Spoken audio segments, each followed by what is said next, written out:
This review covers payoff and decision tree. And what I'm going to first do is cover decision trees with probability tables, or with probability. And then I'm going to do an exercise without probability, and we'll see what the decisions look like. Here, what is going on is a company's trying to decide whether to introduce a new product or not. So introduce is D1, do not introduce is D2. And we have three outcome or states that could occur: a strong demand, a most likely demand, and a weak demand. You'll hear this for sure in businesses. What's the most likely case here? What's the most likely outcome? So that's kind of a business vernacular sort of phraseology there. The second decision, or the optional decision, is to do not introduce, and here are the payouts associated with each one of those at strong, most likely, and weak. The first step is, as it says here, is I'm going to create a probability payoff decision tree if the company introduces the product, and we have the D1, and it for each of these states of nature, most likely, and this is most likely, and this is strong, and this is weak. The way we analyze this specific situation, at least for a decision tree with probabilities, is I first create this decision point here. And then I'm going to branch off this way into D1, which is intro. And then I'll come down here later and we'll branch off into the do not intro. And we're going to come to a node on this branch. And then from that node, there's going to be three payouts with associated probabilities.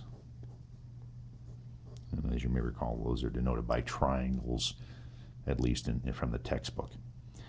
And so what I'm going to do here is I know that for a strong, we're going to do a strong here, an S sub 1, the probability of a strong is going to be 0.3. And where I got that was from right here, strong sales. My probability of that state is 0.3.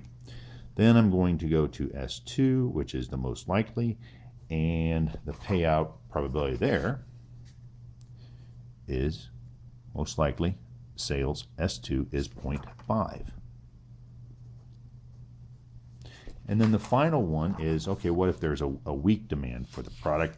And I just come over here and I grab my weak demand, which is 0.2, and this is weak. The next step in this analysis is I come over here and say, okay, what are my individual payouts for introduce? And so introduce, if it's a strong demand, I'm going to get 1,000. And these are in dollars. If there is a most likely demand, we're going to get a 200. And if there's a weak demand, we're going to go minus 2,000. And what we want to do is we want to create a more or less a value at this node, and the way to compare it to the node that'll come down here, which is do not introduce. And then we're going to compare those two nodes. So the way we do that is really quite simple. Is we get to take the payout times the probability, which here would be 300. 200 times 0.5 is 100. And minus 2,000 times 0.2 is minus 400. And then you simply add those together, and in this case it ends up being 0. So in all probability, if you introduce this product, you're going to break even. So we put a 0 in here. Now, as I discussed, next we have to come down this branch, and this is the D2, which is don't introduce, do not intro. We use the same process. We're going to say, okay, here is my strong, here is my most likely, and here is my weak branch. And then each of those is going to have a payout. And where we get those payouts from is right here from the strong, just like we did 1,000. But here we're going to do minus 400. Just so happens that each one of these is at a minus 400. You can probably tell where this is going already, but let's keep running the numbers out just to be sure. Is we know that the S1, right? The S1 is still 0.3, just as before. The S2, which is most likely, is still going to be 0.5. This is S2, this is S1, and then we'll come in here at state 3, which was the weak demand, which was the probability there is 0.2. And by the way, all these three probabilities all have to add up to 1. So 0.3 plus 0.5 plus 0.2 is 1.0, which is 100%. And that means that, basically everything's been considered, and each of these decisions is mutually exclusive, as you may have recalled from the textbook. What we do then is, just like we did in the intro side, we're going to do the do not intro. So minus 400 times 0.3 is a minus 120. A minus 400 times a 0.5 is a minus 200. And a minus 400 times 0.2 is a minus 80.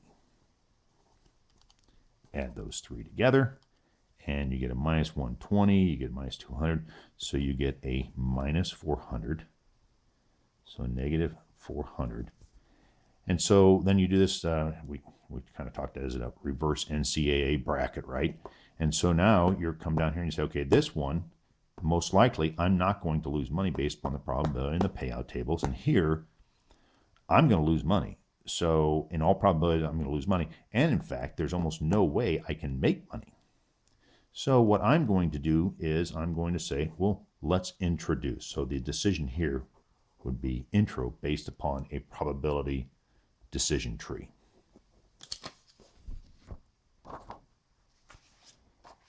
Now, let's do some discussion in a non-probability and see if we get similar sort of outcome. If you are a conservative, an optimistic, and then a min-max, you just want to minimize your regret.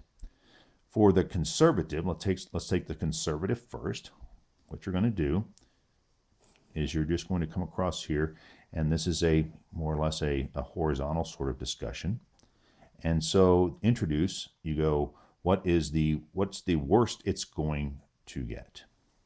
And so you go 1,200, and so the worst it's going to get is minus 2,000.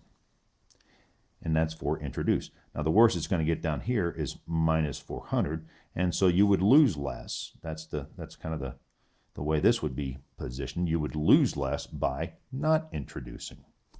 So here in the decision tree, with probabilities, we introduced. Here, from a conservative standpoint, we did not introduce. Now let's take a look at the optimistic approach. The optimistic approach goes as follows: it's again a horizontal sort of discussion. So it's and you just go for the max, okay? And so the strong, 1,000, and then minus 400, okay? And this is the optimistic approach. This is the conservative approach. And so you see that 1,000 is clearly higher than minus 400. So in that case, you would come back to introduce for the optimistic. Now the last one is kind of an in-between sort of discussion, and it's called you minimize your disappointment. And this exercise, or this approach, is a little more vertical oriented in that you look at the states, and what you do there, the technique is quite simple. You take the largest number in that state and subtract it from the two numbers in the state. So 1,000 minus 1,000 is a 0, and then 1,000 minus 400. Okay, so you go 1,000 minus 400. That changes the operand to a positive, so it becomes 1,000 plus 400. And so you have a 1400. And keep in mind, this is a D2, this is a D1, and D1 was intro, and D2 was do not intro. Now, the next one is the most likely case. And so what you do there, once again, is you take the largest number, subtract it from itself, or subtract it from each one of the states. So 200 minus 200 is, once again, 0. 200 minus 400, and that minus on a minus would change that to a positive number, so you would get a 600. The final one is you have the best case, which in this situation would be minus 400, because minus 400 is better than minus 2,000. You would lose less money in that condition or that state. And so you take minus 400, subtract it from itself, and you get 0 here. And then you go minus 400 minus 2,000 is actually a plus 1,600. And so the decision here is you want to select the minimum value. And so in that case, the minimum, okay, you want to minimize your regret. And so you would select 600, which would be do not intro.